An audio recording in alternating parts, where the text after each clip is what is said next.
Hi everyone, my name is Sade Vance. For those of you in the class who don't know who I am, so I am doing my discussion facilitation on chapter 14, which talked about the social judgment theory. And I just want to say that I'm pretty sure that I had the shortest chapter in the book. So it was I had to do a lot of external research to make sure that I understood what was going on because I need things dumbed down for me in order for me to understand. So I had to do a lot of external research. Okay, so the social judgment theory was founded by Muzaffar and Carolyn Sharif, who were both, they were married. They were social psychologists from the University of Oklahoma. So the social judgment theory says that we hear a message and immediately judge where it should be placed on the attitude scale of our minds. Essentially, how do we understand new ideas? This subconscious sorting of ideas happens at the instant of perception. It's that fast. We compare new messages with our current point of view. The social judgment theory is also used as a tactic when trying to persuade listeners. So it says that attitude is composed of three zones. The Sharifs refer to attitude as latitude. So the first zone is the latitude of acceptance, which is what you view as acceptable. The second is the latitude of rejection, which is what you view as objectionable. And then the last one is the latitude of non-commitment, which is what you view as neither acceptable nor objectionable. So the book uses a cognitive map to measure persuasion. So I'm going to insert it right here for you guys to see. So the first part of the social judgment theory is ego involvement. So in order to understand what ego involvement is, you have to understand ego. So ego is defined by our own self-esteem or self-importance. So then you can now go into, with knowing that, you can ask yourself, how relevant is an issue to us? How relevant is it in our lives? How much do you care about it? How significant is something to you? If you are an open-minded person about certain topics when they're presented to you, then you have low ego involvement and large latitudes of acceptance and non-commitment. But if you have a wide latitude of rejection, you have a high ego involvement. If topics like body image or politics are topics that you feel strongly about, you will have high ego involvement. Social judgment theory says that people who have strong beliefs care the most. They also found that extreme positions, high ego involvement, and a wide latitude of rejection tend to go together. Think of Donald Trump. You might have your certain reservations about him. I know I certainly do. He's definitely somebody that would fit into someone that has a high ego involvement. Attitude change is the next part.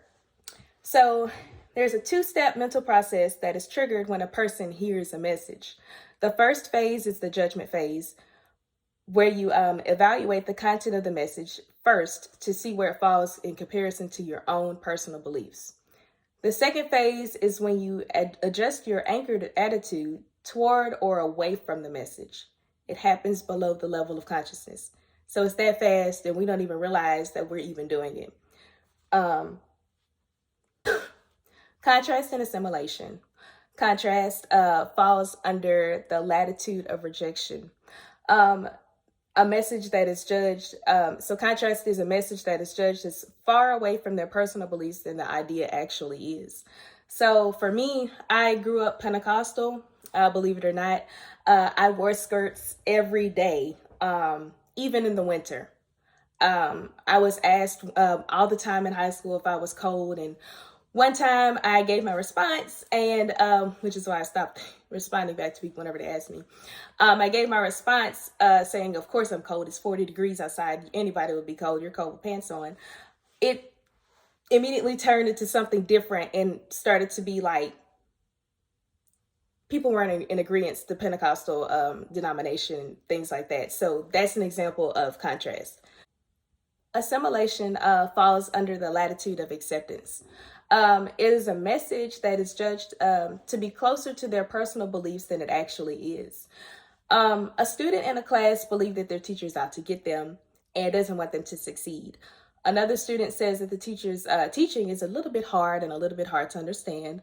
And the other student hears this and takes that and thinks that the person is trying to fuel their fire, and it's like, oh my gosh, he's in agreement with what I'm saying.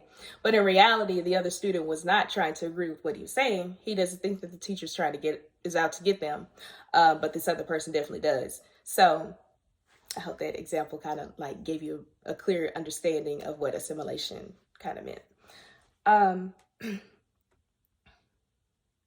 The social judgment theory says that when receiving a message that falls within our latitude of acceptance, we will subconsciously adjust our beliefs to accommodate the new view. So when we hear something and it's what we want to hear, we're going to change our method of thinking because it's what we wanted to hear. It falls in line with what we wanted to hear. So the next part is the boomerang effect. It lands within the latitude of rejection. It attempts to persuade us to the point, but instead it pushes us away. A good example for the boomerang effect would be like bad advertising. Advertising we watch TV, we all see stuff on, maybe not necessarily even TV, you see it on TikTok, stuff that I know for me personally, I'm sure everybody's been on TikTok. I keep seeing the shadow work journal everywhere, and it's on my last nerves, and I'm tired of seeing it. So instead of them trying to persuade me to go and look at this or go purchase this, I'm turning away and sliding up as quickly as I possibly can because I don't want to see this, and I want nothing to do with the shadow work journal, especially if it has ties to voodoo. Like, the social judgment theory predicts that you will have modest success in persuading someone when your message falls between their latitude of acceptance or non-commitment.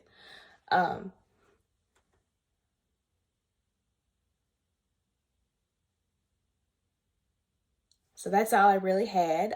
So my research question was what they was actually in the book, what they proved, but I kind of wanted to kind of still test it a little bit. So it was, is there a parallel between systematic biases in the judgments we make in the physical world and the way we determine people's attitudes? If you guys want to answer that one, that's my research question. And then my other 3 questions were, do you think a person can have strong beliefs and have a low ego involvement? My second question is, social judgment theory says that the mental processes we go through are automatic. So then, are our perceptions of the messages predetermined? And then, how do you view your ego involvement? Are you more open-minded and have low ego involvement, or do you have high ego involvement? That's my presentation. Thank you.